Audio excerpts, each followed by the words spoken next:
Pumalo na sa mahigit 2 milyong pamilya ang naapektuhan sa pananalasa ng Bagyong Christine at Leon sa bansa ayon sa datos ng NDRRMC. Narito ang balita ni Carlo de la Peña.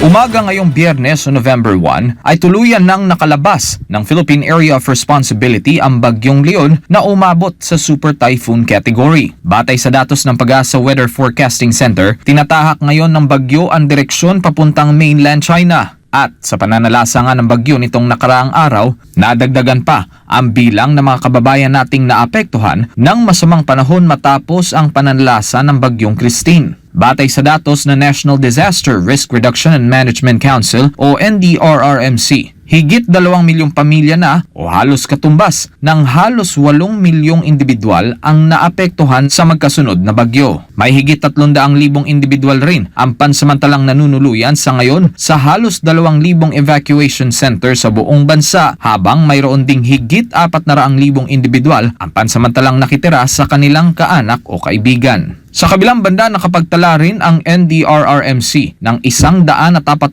na nasawi, 84 na nasugatan at 21 nawawala. Paglilinaw naman ng ahensya, ang mga nasawi ay dahil sa Bagyong Christine at ang ilan dito ay for validation pa. Samantala, aabot sa higit 155,000 kabahayan din ang naapektuhan sa magkasunod na bagyo at ang higit sa 12,000 dito ay hindi na maaaring tirhan. Aabot naman sa higit 6.8 billion pesos ang halaga na naitala ng NDRRMC na pinsala sa infrastruktura mula sa Region 1, 2, 3, Calabarzon, Mimaropa, Region 5, 7, 10, 12 at Cordillera Administrative Region. Sa ngayon, patuloy ang ginagawang assessment ng iba't ibang ahensya ng pamahalaan sa pinsalang idinulot ng Bagyong Christine at Leon. Para sa Diyos at sa Pilipinas nating mahal, Carlo de la Peña, SMNI News.